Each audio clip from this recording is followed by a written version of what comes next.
आज की इस क्लास में मैं आप लोगों के लिए लेकर आई हूँ उत्तर प्रदेश पुलिस कांस्टेबल भर्ती परीक्षा का प्रैक्टिस सेट नंबर 1। तो साथियों, वीडियो को बिना स्किप किए अंत तक जरूर देखें ताकि आपको पता है, क्योंकि मैं यहाँ पर अपने चैनल पर डेली प्रीवियस क्वेश्चन कराता हूँ जो कि आपके लिए बहुत ही इंपॉर्टेंट होने वाले होते हैं। अगर आप किसी भी गवर्नमेंट एग्जाम की तैयारी करते हैं तो आपको पता है प्रीवियस क्वेश्चन का वेटेज बहुत अधिक रहता है। साथियों, अगर आपने अभी तक मेरे चैनल को सब्सक्राइब नहीं किया है तो मेरे चैनल को जरूर सब्सक्राइब करें ताकि आने वाला अगला वीडियो सबसे पहले आपके पास पहुंच सके और आप अपनी यूपी पुलिस की तैयारी में 4 चांद लगा सकें। तो चलिए साथियों, चलते हैं अपने जीके की प्रश्न की तरफ। साथियों, सबसे पहले हम लोग करेंगे अपने सामान्य ज्ञान के प्रश्न। इसमें हमारा प्रश्न नंबर 1 क्या है? विटामिन जो रक्त के थक्के बनाने में प्रभावी होता है, ऐसा कौन सा विटामिन होता है जिसकी सहायता से हमारे शरीर में रक्त का थक्का बनता है? तो कौन? विटामिन के। विटामिन के की अगर कमी हो जाए तो हमारे शरीर में रक्त का थक्का नहीं बनेगा। हमारा अगला प्रश्न क्या है? प्रश्न नंबर 2, उत्तर प्रदेश के किस नवपाषाण कालीन पुरा स्थल से धान की खेती के साक्ष्य मिले हैं?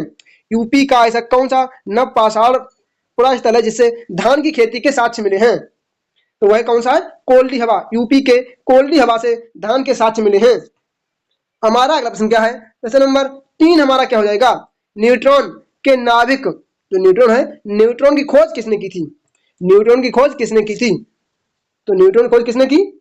James Chadwick. जेम्स चैडविक ने न्यूट्रॉन की खोज की थी। और कब की थी? 1932 में खोज की थी। हमारा अगला प्रश्न क्या है? प्रश्न नंबर 4, प्रत्येक वर्ष कितने नोबेल पुरस्कार दिए जाते हैं? प्रत्येक वर्ष कितने नोबेल पुरस्कार दिए जाते हैं या कितने क्षेत्रों में दिए जाते हैं? तो कितने? 6 क्षेत्रों में दिए जाते हैं। नोबेल पुरस्कार 6 क्षेत्रों में दिए जाते हैं। हमारा अगला प्रश्न क्या है? प्रश्न नंबर 5 हमारा क्या हो जाएगा? निम्नलिखित में से किसने फाउंटेन पेन का आविष्कार किया? इनमें से किसने फाउंटेन पेन का आविष्कार किया? तो किसने किया? Lewis Waterman. Lewis Waterman. Option number D हमारा राइट आंसर हो जाएगा, लुईस वाटरमैन। हमारा अगला प्रश्न क्या है? प्रश्न नंबर 6, सेकेंडरी स्टोरेज मीडिया से हार्ड डिस्क में सॉफ्टवेयर प्रोग्रामिंग की कॉपी करने की प्रक्रिया को क्या कहते हैं? जो सेकेंडरी स्टोरेज मीडिया है, इसे हार्ड डिस्क में सॉफ्टवेयर प्रोग्राम को कॉपी करने की प्रक्रिया को क्या कहा जाता है? प्रक्रिया को कहा जाता है? तो क्या? इंस्टॉलेशन। कोई चीज कहते हैं इंस्टॉल करते हैं तो उसी की प्रक्रिया कहते हैं इंस्टॉलेशन। यदि हम किसी ऐप को अपने फोन में इंस्टॉल करते हैं तो उस प्रक्रिया को क्या कहते हैं? तो वही है इंस्टॉलेशन। हमारा अगला प्रश्न क्या है? प्रश्न नंबर 7 हमारा क्या हो जाएगा? निम्नलिखित में से किस राज्य की पुलिस का आदर्श वाक्य है सुरक्षा आपकी संकल्प हमारा? इसका अर्थ है आपकी सुरक्षा हमारा संकल्प है। सुरक्षा आपकी संकल्प हमारा, ये यूपी पुलिस का आदर्श वाक्य है। किसका? यूपी पुलिस, जिसकी आप लोग तैयारी करते हैं, जिसकी आप वर्दी पहनना चाहते हैं। तो ऑप्शन नंबर बी हमारा राइट आंसर हो जाएगा, यूपी पुलिस। अब हमारा अगला प्रश्न क्या है? प्रश्न नंबर 8 हमारा क्या हो जाएगा? क्या? प्रश्न नंबर 8, संसद में हिमालय निम्न में से किसके द्वारा लिखी गई पुस्तक है? संसद में हिमालय, ये पुस्तक किसके द्वारा लिखी गई है? ये पुस्तक किसके द्वारा लिखी गई है? किसके? रमेश पोखरियाल द्वारा। Ramesh Pokhriyal Nishank. Option number B हमारा राइट आंसर हो जाएगा। हमारा अगला प्रश्न क्या है? प्रश्न नंबर 9, राष्ट्रीय खेल में उत्कृष्ट उपलब्धि को प्रोत्साहित करने के लिए भारत सरकार द्वारा निम्नलिखित में से कौन सा पुरस्कार दिया जाता है? अगर आप किसी भी खेल में अपनी उपलब्धि या कुछ अन्य अच्छा काम करते हैं तो उसके लिए आपको भारत सरकार कौन सा पुरस्कार देगी? तो कौन सा देगी? अर्जुन पुरस्कार। ऑप्शन नंबर सी सही हो जाएगा, अर्जुन पुरस्कार। हमारा अगला प्रश्न क्या है? प्रश्न नंबर 10, हड़प्पा काल का इनमें से कौन सा नगर 3 भागों में विभाजित था? हड़प्पा काल का ऐसा कौन सा नगर है जो 3 भागों में विभाजित था? तो कौन था? धौलावीरा। धौलावीरा 3 भागों में विभाजित था। हमारा अगला प्रश्न क्या है? प्रश्न नंबर 11, कौन सा मौलिक अधिकार अल्पसंख्यकों के हित के संरक्षण की बात करता है? इनमें से ऐसा कौन सा मौलिक अधिकार है जो अल्पसंख्यक के हितों की संरक्षण की बात करता है? तो कौन सा है? सांस्कृतिक एवं शैक्षिक अधिकार। ऑप्शन नंबर डी हो जाएगा, सांस्कृतिक एवं शैक्षिक अधिकार। हमारा अगला प्रश्न क्या है? प्रश्न नंबर 12, रग्बी खेल में एक टीम में खिलाड़ियों की कुल संख्या कितनी होती है? जो रग्बी खेल है इसमें एक टीम में खिलाड़ियों की कुल संख्या कितनी होती है? तो कितनी होती है? इसमें 15 खिलाड़ी होते हैं। ऑप्शन नंबर बी हमारा राइट आंसर हो जाएगा, 15 खिलाड़ी होते हैं। हमारा अगला प्रश्न क्या है? प्रश्न नंबर 13, निम्नलिखित में से किस यंत्र का उपयोग अवशोषित या विकसित ऊष्मा को मापने के लिए किया जाता है? इनमें से ऐसा कौन सा यंत्र है जिसका उपयोग हम लोग ऊष्मा को अवशोषित या ऊष्मा को विकसित करने के लिए करते हैं? तो किसका? कैलोरीमीटर। कैलोरीमीटर हमारा राइट आंसर हो जाएगा। हमारा अगला प्रश्न क्या है? प्रश्न नंबर 14, राइटर्स बिल्डिंग भारत के किस राज्य सरकार का सचिवालय भवन है? राइटर्स बिल्डिंग ये भारत के किस राज्य सरकार का सचिवालय भवन है? तो किसका है? पश्चिम बंगाल, पश्चिम बंगाल का है। हमारा अगला प्रश्न क्या हो जाएगा? प्रश्न नंबर 15 हमारा क्या हो जाएगा? प्रश्न नंबर 15, संयुक्त राष्ट्र संगठन का मुख्यालय कहाँ है? यूएनओ का मुख्यालय कहाँ है? तो कहाँ हो जाएगा? न्यूयॉर्क। ऑप्शन नंबर बी हमारा राइट आंसर हो जाएगा, न्यूयॉर्क में है। हमारा अगला प्रश्न क्या है? प्रश्न नंबर 16, भारत में राष्ट्रीय आय का आकलन वाली संस्था है। भारत में राष्ट्रीय आय की आकलन किस संस्था के द्वारा किया जाता है? तो कौन सी? केंद्रीय सांख्यिकी संगठन, केंद्रीय सांख्यिकी संगठन हमारा राइट आंसर हो जाएगा। हमारा अगला प्रश्न क्या है? प्रश्न नंबर 17, सूर्य का दीप्तिमान आमुख जिसे हम देख सकते हैं क्या कहलाता है? सूर्य का वह दीप्तिमान सतह कौन सी है जिसे हम अपनी आंखों से देख सकते हैं? तो क्या है? प्रकाश मंडल। ऑप्शन नंबर ए हो जाएगा, प्रकाश मंडल। हमारा अगला प्रश्न क्या है? प्रश्न नंबर 18 हमारा क्या हो जाएगा? निम्नलिखित में से कौन सी कैपिलरी एक्शन का एक उदाहरण नहीं है? कैपिलरी एक्शन का एक उदाहरण नहीं है, तो कौन सी है? ब्लोटिंग कागज द्वारा स्याही का अवशोषण, ब्लोटिंग कागज के द्वारा स्याही का अवशोषण। हमारा अगला प्रश्न क्या है? प्रश्न नंबर 19, वास्को डी गामा किस वर्ष कालीकट में उतरा? तो वास्को डी गामा है यह किस वर्ष कालीकट में उतरा था? तो कब? 1498। ऑप्शन नंबर डी हो जाएगा, 1498। हमारा अगला प्रश्न क्या है? प्रश्न नंबर 20, निम्नलिखित में से कौन सा एक भारतीय रिजर्व बैंक का कार्य नहीं है? इनमें से भारतीय रिजर्व बैंक का कार्य कौन सा नहीं है? तो कौन सा? ग्राहकों से जमा स्वीकार करना। हमारा अगला प्रश्न क्या है? प्रश्न नंबर 21, उत्तर प्रदेश की जलवायु निम्नलिखित में से किस प्रकार की है? यूपी की जलवायु किस प्रकार की है? तो किस प्रकार की है? उष्णकटिबंधीय मानसूनी। ऑप्शन नंबर सी हो जाएगा, उष्णकटिबंधीय मानसूनी। साथियों, अगर आपने अभी तक मेरे चैनल को सब्सक्राइब नहीं किया है तो मेरे चैनल को जरूर सब्सक्राइब करें ताकि आने वाला अगला वीडियो सबसे पहले आपके पास पहुंच सके और आप अपनी यूपी पुलिस तैयारी में 4 चांद लगा सकें। साथियों, इसके बाद हमारा अगला प्रश्न क्या है? प्रश्न नंबर 22 प्रश्न नंबर हमारा क्या हो जाएगा? झूलती मीनारों वाली एक मस्जिद भारत के किस शहर में है? झूलती मीनारों वाली मस्जिद भारत के किस शहर में है या कहाँ है? तो कहाँ? अहमदाबाद में है। कहाँ? अहमदाबाद में है। हमारा अगला प्रश्न क्या है? प्रश्न नंबर 23, गुट निरपेक्ष आंदोलन का प्रथम सम्मेलन कहाँ हुआ था? गुट निरपेक्ष आंदोलन है, इसका प्रथम सम्मेलन कहाँ हुआ था? तो कहाँ हुआ था? बेलग्रेड, बेलग्रेड में हुआ था। कहाँ? बेलग्रेड। ये कहाँ की राजधानी है? ये सर्बिया की राजधानी। कहाँ की? ये राजधानी है सर्बिया की। हमारा अगला प्रश्न क्या है? प्रश्न नंबर 24, राष्ट्रीय चंबल वन्य विहार योजना मूलतः किसके संरक्षण हेतु है? राष्ट्रीय चंबल वन्य विहार योजना किसके संरक्षण के लिए है? किसके लिए? घड़ियाल। ऑप्शन नंबर ए हो जाएगा, घड़ियाल। इसकी शुरुआत 2000 से 2001 में की गई थी, 2000 से 2001 के बीच की गई थी। हमारा अगला प्रश्न क्या है? प्रश्न नंबर 25 हमारा क्या हो जाएगा? स्मार्ट शहरों में कौशल प्रशिक्षण के लिए भारत के पहले प्रधानमंत्री कौशल केंद्र का उद्घाटन किस शहर में किया गया था? स्मार्ट शहरों में कौशल प्रशिक्षण के लिए भारत के पहले प्रधानमंत्री कौशल केंद्र का उद्घाटन किस शहर में किया गया था? तो कहां? नई दिल्ली में किया गया। ऑप्शन नंबर डी हो जाएगा, नई दिल्ली। अब हमारा अगला प्रश्न क्या है? प्रश्न नंबर 26, युआन किस देश की मुद्रा है? जो युआन है ये किस देश की मुद्रा है? तो किसकी? चाइना की हो जाएगी। ऑप्शन नंबर बी हमारा राइट आंसर होगा, चाइना। हमारा अगला प्रश्न क्या है? प्रश्न नंबर 27, राष्ट्रीय कृषि अनुसंधान प्रबंधन अकादमी कहाँ है? राष्ट्रीय कृषि अनुसंधान प्रबंधन अकादमी कहाँ है? तो कहाँ? ये हैदराबाद में है।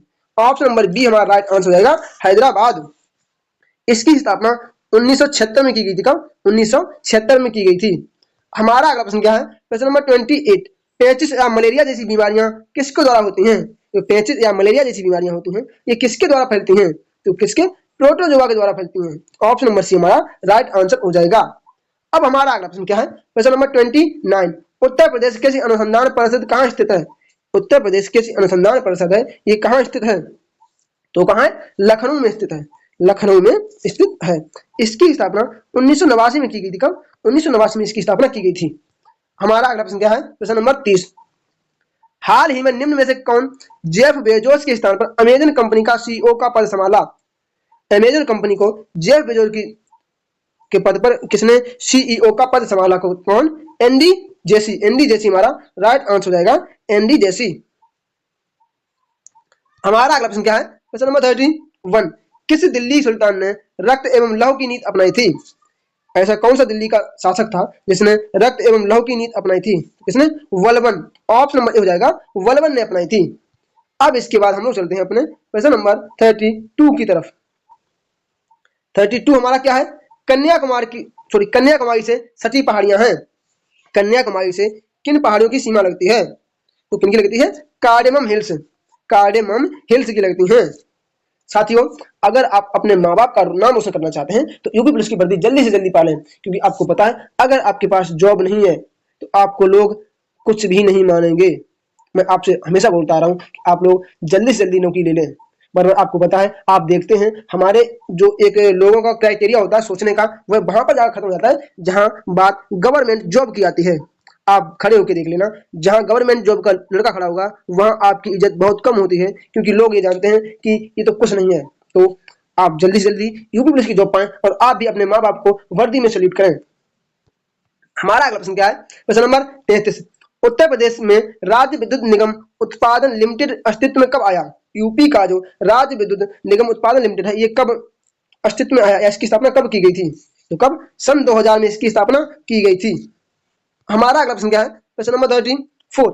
निम्नलिखित में से किस वर्ष को संयुक्त राष्ट्र द्वारा स्वदेशी भाषाओं का अंतरराष्ट्रीय वर्ष के रूप में घोषित किया गया? निम्नलिखित में से कौन सी संयुक्त राष्ट्रीय भाषा है जिसे अंतरराष्ट्रीय भाषाओं का अंतरराष्ट्रीय वर्ष घोषित किया गया? तो कौन सा? 2019। ऑप्शन नंबर सी हमारा राइट आंसर हो जाएगा। अब हमारा अगला प्रश्न क्या है? प्रश्न नंबर 35। भारत के संविधान का कौन सा अनुच्छेद भारतीय निर्वाचन आयोग की स्थापना से संबंधित है? भारतीय निर्वाचन आयोग की स्थापना से संबंधित कौन सा आर्टिकल है? तो कौन सा है? आर्टिकल 324। आर्टिकल 324 में भारतीय निर्वाचन आयोग का उल्लेख किया गया है। हमारा अगला प्रश्न क्या है? प्रश्न नंबर 36। उत्तर प्रदेश की प्रथम महिला राज्यपाल कौन थी? यूपी की प्रथम महिला राज्यपाल कौन थी? तो कौन थी? सरोजिनी नायडू। सरोजिनी नायडू। ये 1947 से 1949 तक राज्यपाल रही। हमारा अगला प्रश्न क्या है? प्रश्न नंबर 37। वर्ष 1959 तक पाकिस्तान की राजधानी कहाँ थी? वर्ष 1959 तक पाकिस्तान की राजधानी कहाँ थी? तो कहाँ थी? कराची। ऑप्शन नंबर बी हो जाएगा, कराची। 1968 में इस्लामाबाद बनी। कब? 1968 में पाकिस्तान की राजधानी कहाँ बनाएगी? इस्लामाबाद। हमारा अगला प्रश्न क्या है? प्रश्न नंबर 38 हमारा क्या हो जाएगा? मोहिनीअट्टम नृत्य निम्न में से किस राज्य से संबंधित है? मोहिनीअट्टम नृत्य है, ये निम्न में से किस राज्य का है? तो किसका है? केरल का है। ऑप्शन नंबर बी हो जाएगा, केरल से संबंधित है। साथियों, अगर आपने अभी तक मेरे चैनल को सब्सक्राइब नहीं किया है तो मेरे चैनल को जरूर सब्सक्राइब करें, ताकि आप यूपी पुलिस की तैयारी बहुत अच्छे ढंग से कर सकें। तो चलिए साथियों, इसके बाद करेंगे अपने हिंदी के प्रश्न। साथियों, तो अब हम लोग करेंगे अपने सामान्य हिंदी के प्रश्न। इसमें हमारा प्रश्न नंबर फर्स्ट क्या है? निम्नलिखित में से किसमें दिए गए प्रत्यय का उपयोग नहीं किया गया है? आवा। जो आवा है इसका उपयोग किसमें नहीं किया गया है? तो किसमें नहीं किया गया है बताइए आप लोग?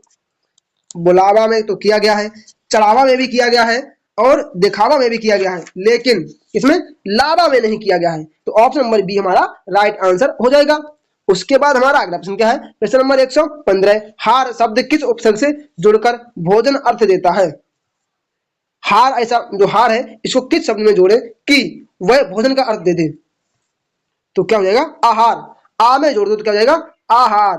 आहार का मतलब होता है क्या? भोजन। ऑप्शन नंबर डी हमारा राइट आंसर हो जाएगा। अब हमारा अगला प्रश्न क्या है? प्रश्न नंबर 116। अतनु का पर्यायवाची शब्द है, जो अतनु है ये या इसका पर्यायवाची शब्द कौन सा है? तो कौन? कामदेव हो जाएगा। ऑप्शन नंबर सी हो जाएगा, कामदेव।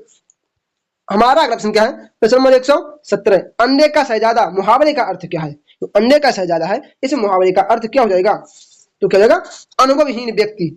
अनुभवहीन व्यक्ति, या जिसे किसी काम या कोई काम करने का बहुत ही कम अनुभव हो। हमारा अगला प्रश्न क्या है? प्रश्न नंबर 118। निम्न में से भाववाच्य वाक्य का चयन कीजिए। इनमें से कौन सा एक भाववाच्य वाक्य है? मेरे द्वारा पुस्तक पढ़ेगी? नहीं है। रेखा कपड़ा सीती है? नहीं है। कपड़ा सिया जाता? नहीं। मैं यहाँ बैठा नहीं जाता, यहाँ बैठा नहीं जाता, ये भाववाच्य का है। हमारा अगला प्रश्न क्या है? प्रश्न नंबर 119।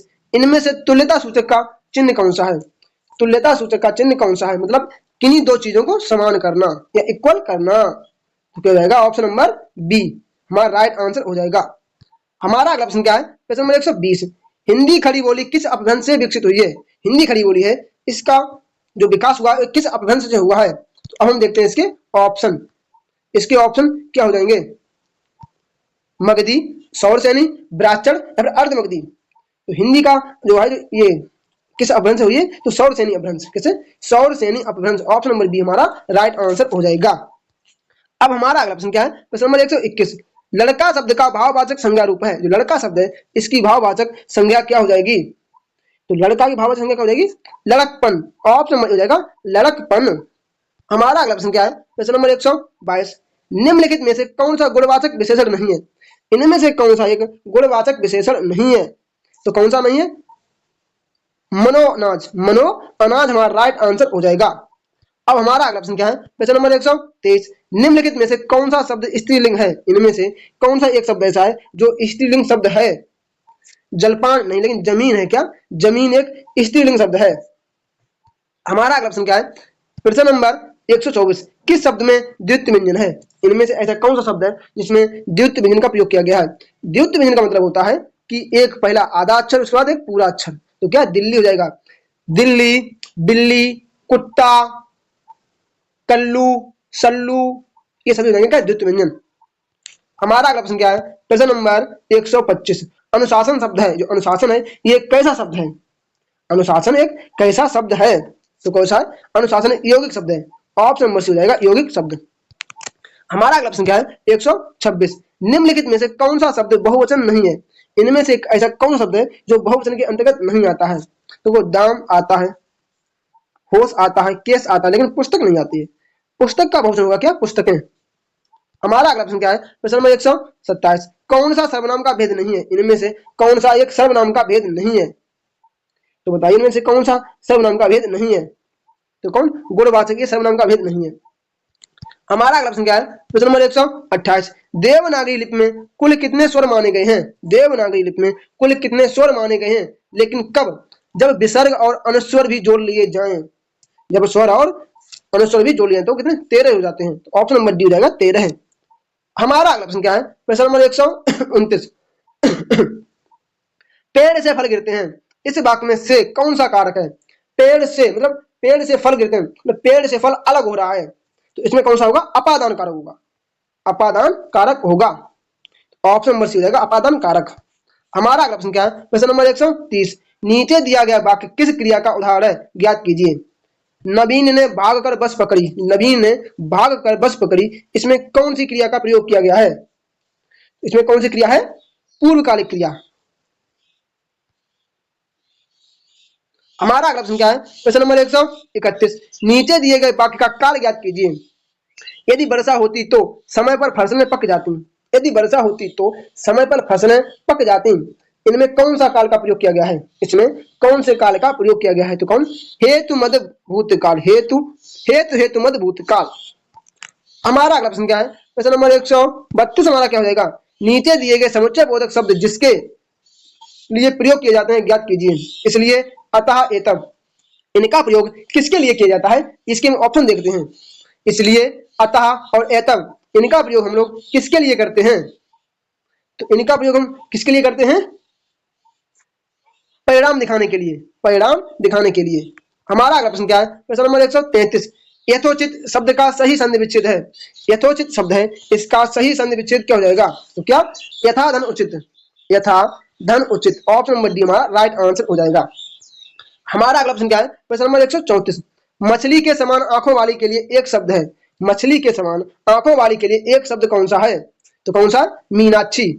मीनाक्षी हमारा राइट आंसर होगा। मछली जैसी आंखें हैं उसकी। हमारा अगला प्रश्न क्या है? प्रश्न नंबर 135। समष्टि का विलोम शब्द है। समष्टि है, इसका विलोम शब्द क्या हो जाएगा? तो क्या होगा? बेष्टि। ऑप्शन नंबर डी हमारा राइट आंसर होगा बेष्टि। साथियों, अगर आपने अभी तक मेरे चैनल को सब्सक्राइब नहीं किया है तो मेरे चैनल को जरूर सब्सक्राइब करें, लेकिन आने वाला अगला वीडियो सबसे पहले आपके पास पहुंच सके और आपकी यूपी पुलिस तैयारी में 4 साल लग सकें। अब हमारा अगला प्रश्न क्या है? प्रश्न नंबर 136। ठीक ठीक न्याय हो जाना के लिए उचित लोकोक्ति चुने। ठीक ठीक न्याय हो जाना, इसके लिए हमें लोकोक्ति का चयन करना है। तो क्या? दूध का दूध, पानी का पानी। क्या जाएगा? दूध का दूध और पानी का पानी हो जाना। हमारा अगला प्रश्न क्या है? प्रश्न नंबर 137। माला फेरत जुग भया, गया न मन का फेर, कर का मन का डार के, मन का फेर। माला फेरत जुग भया, गया न मन का फेर, कर का मन का डार के, मन का फेर। इसका क्या हो जाएगा? यमक अलंकार। इसमें यमक अलंकार हो जाएगा। हमारा अगला प्रश्न क्या है, प्रश्न नंबर 138, जल प्राण पुत्र किस शब्द के समानार्थी हैं? ये जल प्राण और पुत्र हैं, ये किसके समानार्थी हैं? तो किसके हैं? जीवन के समानार्थी हैं। ऑप्शन नंबर सी हो जाएगा, जीवन के समानार्थी। अब हमारा अगला प्रश्न क्या है, प्रश्न नंबर 139 हमारा क्या हो जाएगा, अंश अंश का क्रमानुसार, जो अंश इसका मतलब होता है क्या, हिस्सा, इसका मतलब होता है हिस्सा, और अंश इसका होता है कंधा। तो ऑप्शन नंबर ए हमारा हो जाएगा भाग और कंधा। हमारा अगला प्रश्न क्या है, प्रश्न नंबर 140, निम्नांकित में से शुद्ध वाक्य है, इनमें से शुद्ध वाक्य कौन सा है? इनमें से शुद्ध वाक्य कौन सा है? मैं अनोखे विद्वानों से मिला हूं, मैं अनेक विद्वानों से मिला हूं। ऑप्शन नंबर बी हमारा राइट आंसर हो जाएगा। साथियों अब हम चलते हैं अपने अगले प्रश्न तक। अगला प्रश्न क्या है, प्रश्न नंबर 146 हमारा क्या हो जाएगा, जिस समास में दूसरा पद प्रधान होता है उसे क्या कहते हैं? ऐसा कौन सा समास है जिसका दूसरा पद प्रधान हो? तो कौन सा? तत्पुरुष समास हमारा राइट आंसर हो जाएगा। हमारा अगला प्रश्न क्या है, प्रश्न नंबर 147, हाय राम कैसे झेले हम अपनी लज्जा अपना शोक, हाय राम कैसे झेले हम अपनी लज्जा अपना शोक, गया हमारे ही हाथों से अपना राष्ट्रपिता परलोक। इनमें इसमें से कौन सा रस है? इसमें आपको पता है, इसमें शोक हो रहा है क्या, जो हमारे राष्ट्रपिता हैं ये चले गए हैं, इसका मतलब होता है यहाँ शोक का अनुभव हो रहा है। तो क्या इसमें हो जाएगा करुण रस। ऑप्शन नंबर डी हमारा हो जाएगा। हमारा अगला प्रश्न क्या है, प्रश्न नंबर 148, शैलेश मटियानी का उपन्यास कौन सा है? जो शैलेश मटियानी है इनका उपन्यास कौन सा है? कौन सा? छोटे छोटे पक्षी। ऑप्शन नंबर ए हो जाएगा छोटे छोटे पक्षी। हमारा अगला प्रश्न क्या है, प्रश्न नंबर 149, नए पत्ते के रचनाकार कौन है? नए पत्ते हैं इसके रचनाकार कौन है? तो कौन? Suryakant Tripathi Nirala. Option number C हमारा हो जाएगा सूर्यकांत त्रिपाठी निराला। हमारा अगला प्रश्न क्या है, प्रश्न नंबर 150, महादेवी वर्मा को किस रचना के लिए ज्ञानपीठ पुरस्कार से सम्मानित किया गया? इसका आंसर आप सभी लोग मुझे मेरे कमेंट बॉक्स में कमेंट करके जरूर दोगे। साथियों आज का ये वीडियो आपको कैसा लगा कृपया मुझे मेरे कमेंट बॉक्स में कमेंट करके जरूर बताएं। साथियों अगर ये वीडियो आपको अच्छा लगा कृपया मेरे वीडियो को लाइक शेयर तथा अपने दोस्तों के पास जरूर भेजते रहें। आप अपने दोस्तों के पास भेजिए और बताइए कि ये सर कितना अच्छा पढ़ाते हैं। यहाँ पर डेली एक प्रैक्टिस कराया जाता है। आप लोग आइए, 25 मिनट का वीडियो 20 मिनट का क्लास में आपको डेली दे रहा हूँ। आप लोग आइए 20 मिनट क्लास देखिए, इससे आपके कम से कम 75 क्वेश्चन मैं आपको डेली करा देता हूँ। आप लोग आइए वीडियो देखिए, उसको चले जाइए, रिएक्ट कर दीजिए कि वीडियो कैसा लगा ऐसा बता के। ठीक है तो ठीक, अगर कुछ कमी है तो मुझे ये बताइए इसमें ये कमी है, मैं उसको पूरी करने की कोशिश करूंगा। तो चलिए साथियों मिलते हैं अपने अगले वीडियो में, तब तक के लिए जय श्री राम, राधे राधे।